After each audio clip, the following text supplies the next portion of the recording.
You know, we have all been there, stuck in a conversation that just isn't clicking. Well, today we're going to dive into a really powerful skill that can totally change that, the art of truly connecting with people. Right? You know that feeling. You're talking, they're talking, but it feels like the message is just getting lost in translation. It's like you're broadcasting on FM and they're stuck on AM radio. It's super frustrating. But what if I told you there's a way to actually tune in to their frequency?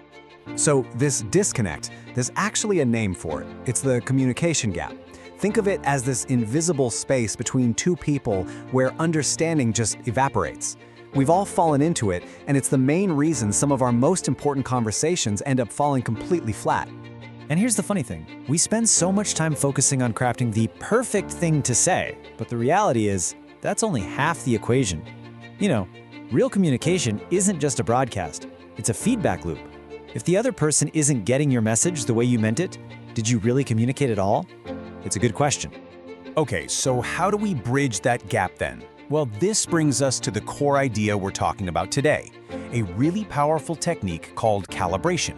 And no, it's not about changing who you are. It's about becoming more aware and, more adaptable in the moment. Let's just break that down a bit. Calibration is an active process. That means you're paying close attention, and then you're consciously but subtly adjusting how you speak and even how you hold yourself to build a better connection. It's all about meeting people where they are, so you can build that bridge to genuine understanding. This is the perfect way to think about it. Imagine the person you're talking to is a radio station. If all you hear is static, you don't blame the station, right? Of course not. You just gently turn the dial until the signal comes in crystal clear. Calibration is you, turning that dial, making those tiny adjustments until you and the other person are perfectly in sync. So, how do we actually do this? How do we find that clear station? Well, we're going to break it all down into 4 distinct channels that you can tune into. Think of this as your practical, hands-on toolkit for connection. All right, first up is our most obvious channel, the visual.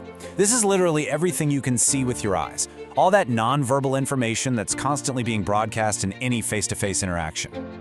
Now, a quick word of warning here. This is not about straight-up mimicry. You're not trying to be a perfect mirror. That would just be weird and creepy, right? Instead, it's about matching the energy. If they're leaning back, all relaxed, you can adopt a similar open posture. If they use slow, deliberate hand gestures, maybe you slow yours down a bit too. It's a subconscious signal to their brain that says, hey, this person gets me, we're on the same team. Okay, next up, let's tune out the visuals for just a second and focus on the auditory channel. This is everything you can hear. And I'm not just talking about the words, I'm talking about the music of their speech. Think about it. Is the person you're talking with loud and energetic, or are they more quiet and thoughtful? Imagine a friend is sharing some super exciting news, talking really fast and loud. If you respond in a slow, quiet monotone, it's going to kill that vibe instantly. By adjusting your own volume and speed to be more in line with theirs, you create this kind of conversational harmony that just feels incredibly connected. Now this next channel, it's a bit more subtle, but oh man, is it powerful. It's the kinesthetic channel. This is all about the vibe, the feeling, the unspoken energy in the room. It's what you can sense that goes beyond just sight and sound. For example, let's say you're in a job interview and you can just sense the interviewer is stressed and rushed. Instead of launching into your long rehearsed answers, you might decide to be more concise and direct. See? That's calibrating to their energy. It shows this incredible level of social awareness and respect for what they're feeling. And finally, we have to talk about the channel where, let's be honest, we spend so much of our time these days, the digital world. Communicating through texts and emails, it has its own unique set of rules.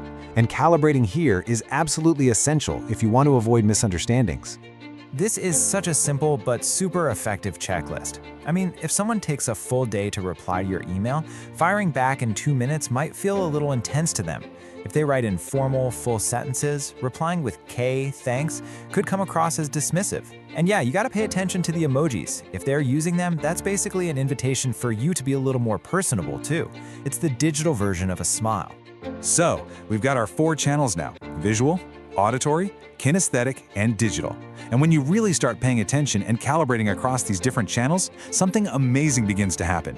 You stop just exchanging information, and you start actually, truly connecting. And at the end of the day, that's really what this is all about. The point isn't to become some kind of communication robot or to manipulate people. The goal, as this slide puts it so well, is just to make our conversations better, clearer, and more effective for everyone. And the payoff for doing this, it's huge. When you practice calibration, you're literally investing in your relationships. You'll find that your colleagues are way more willing to collaborate, negotiations go a lot smoother, and you'll avoid so many of those arguments with people you care about that start with, "Ugh, that's not what I meant." It's a skill that pays off everywhere in your life. So I'll leave you with this thought. You do not have to master all 4 of these channels overnight. Just pick one.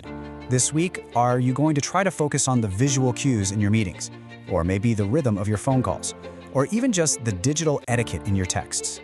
The whole journey to a better connection, it just starts with that one small adjustment.